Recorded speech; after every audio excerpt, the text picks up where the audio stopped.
الحمد للہ رب العالمین والصلاة والسلام علی رسولہ الکریم اما بعد فاعوذ باللہ من الشیطان الرجیم بسم اللہ الرحمن الرحیم یتلو علیہم آیاتہ ویزکیہم ویعلمہم الکتاب والحکمہ صدق اللہ العظیم۔ واجب الاحترام سامعین، السلام علیکم ورحمۃ اللہ وبرکاتہ۔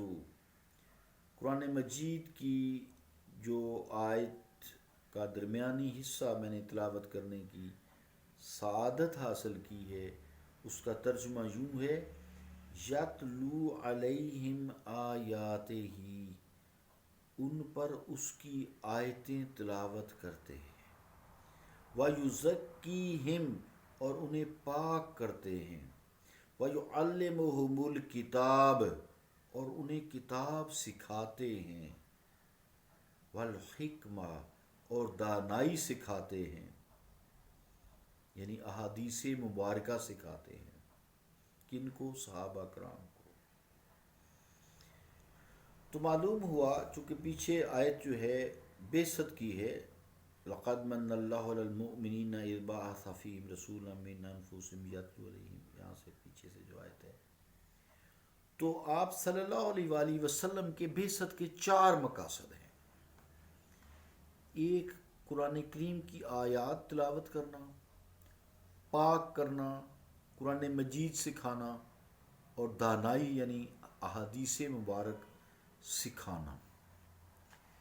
تو جو یزکیہم 4 مقاصد میں سے ایک مقصد ہے، اس کو علماء خیر، اولیاء کرام اور صالحین اور صوفیاء کرام نے تصوف کا نام دیا ہے،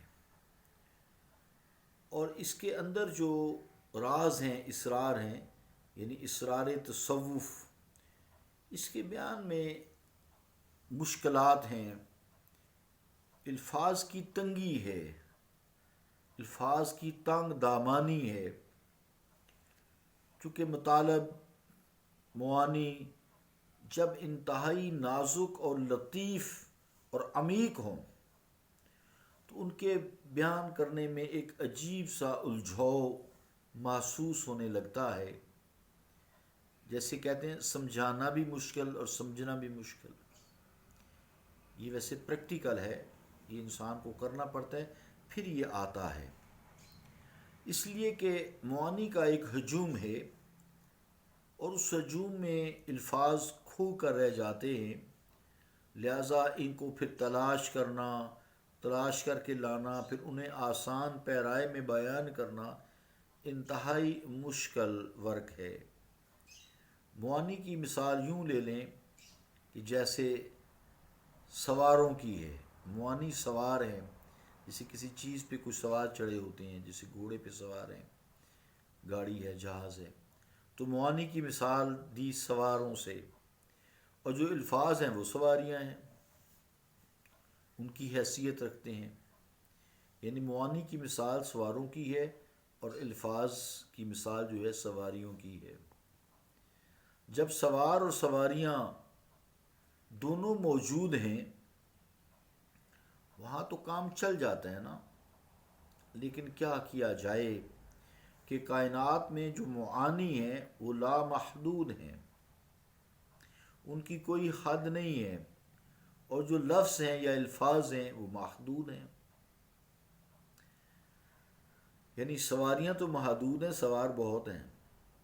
اس لیے بعض اوقات معانی تو ذہن میں ہوتے ہیں، حاضر ہو جاتے ہیں، معلوم ہو جاتے ہیں، محسوس ہو جاتے ہیں، پتہ لگ جاتا ہے کہ یہ اس کا یہ مطلب ہے، یہ معانی ہے، یہ اس کا مقصد ہے، مگر ان باریک اور لطیف احساسات کے بیان کے لیے بھی میں کیا محسوس کر رہا ہوں یا مجھے کیا محسوس ہوا ہے یا میں نے اس ذکر الہی سے یا تزکیہ نفس جو میں نے کیا ہے اس سے میں نے کیا پایا ہے. اب اس کو بیان کرنے کے لیے الفاظ تنگ ہو جاتے ہیں، بیان کرنا مشکل ہو جاتا ہے. کسی کو کیا بتائے کہ اب جناب معلوم تو ہے مجھے لیکن بیان کرنے کے لیے میرے پاس وہ لفظ نہیں ہے. وہ بیچارگی کا عالم ہے، درماندگی دیکھنے والی ہوتی ہے. گویا سوار تو موجود ہے لیکن سواریاں غائب ہیں.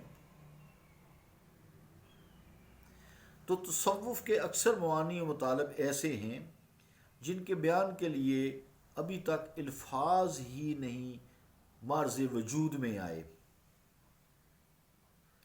سے مصرع ہے ایک، بسیار شیوا ہا است بتاں را کے نام نیست.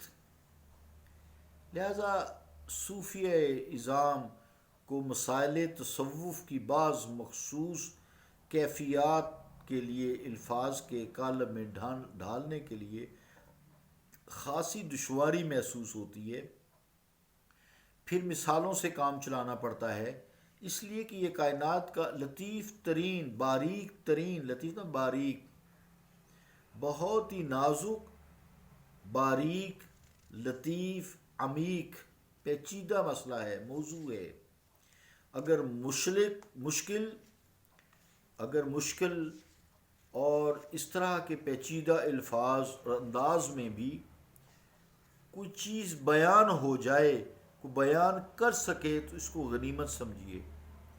چہ جائے کہ آسان اور سلیس زبان اختیار کی جائے. بہرحال مشکل مسائل کے لیے آسان پیرایہ اظہار کی فراہمی یقیناً کوئی شک نہیں ہے بہت ہی مشکل کٹھن کام ہے. اصطلاح سخن میں اسے سہل ممتنع کہا جاتا ہے. یہ لفظ ذرا مشکل سا ہو گیا ہے. گویا آسان مراد یہ آسان گوئی ایک ایسی آسانی ہے جو آسانی سے بڑی مشکل سے ہاتھ آتی ہے.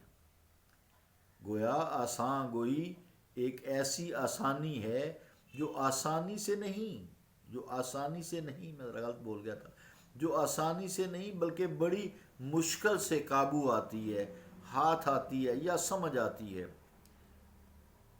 بالالفاظ دیگر مشکل گوئی آسان ہے اور آسان گوئی مشکل ہے. اساتذہ سخن نے ایسی آسان گوئی کو مشکل میں شمار کیا ہے. چنانچہ امجد حیدرآبادی رحمۃ اللہ علیہ اپنی ایک ربائی میں فرماتے ہیں، آپ سماعت کریں. معلوم ہوا کہ علم نادانی ہے، مکشوف ہوا کہ دید حیرانی ہے، ڈالا ہے تلاش قرب نے دوری میں. کیا کمال ہے. معلوم ہوا کہ علم نادانی ہے، مکشوف ہوا کہ دید حیرانی ہے، ڈالا ہے تلاش قرب نے دوری میں، مشکل بڑی یہی کہ آسانی ہے. مشکلیں بھی اللہ کریم آسان کر دیتے ہیں نا. تو یہ امر واقعہ یہی ہے کہ اس تماشا گاہ عالم میں ابتدا تو مشکل سے ہوتی ہے، مشاہدہ سے ہوتی ہے، لیکن حقیقی مشاہدوں کی وسعتیں بالآخر حیرت پر ختم ہو جاتی ہیں. جیسا کہ حضرت بیدل رحمۃ اللہ علیہ نے فرمایا ہے، حاصل مادری تماشا گاہ، انتہا حیرت ابتدا است نگاہ. عزیزان گرامی قدر، کچھ وقت پورا ہوا، انشاءاللہ تعالی اس کو میں کل جاری ضرور رکھوں گا بھی انشاءاللہ تعالی سمجھانے کے لیے کہ تصوف ایک مشکل ٹاپک ہے اور یہ کرنے سے آتا ہے، سننے سنانے سے نہیں آتا. سنو ضرور، سمجھنے کی کوشش کرو اور اس کو اپنے جسم پر لاگو کرو، پھر یہ سمجھ بھی آئے گی اور اس کا مزہ بھی ہے. یہی تصوف ہے، اپنے آپ کا تزکیہ نفس، اپنے نفس کو پاک کرنا، اپنے نفس کو سمجھانا، اپنے نفس کو اللہ تعالیٰ کے رسول کی اطاعت میں ڈھال دینا. صلی اللہ تعالیٰ علی رسول خیر خلقہ محمد وعلی آلہ و اصحابہ اجمعین برحمتک یا ارحم الراحمین.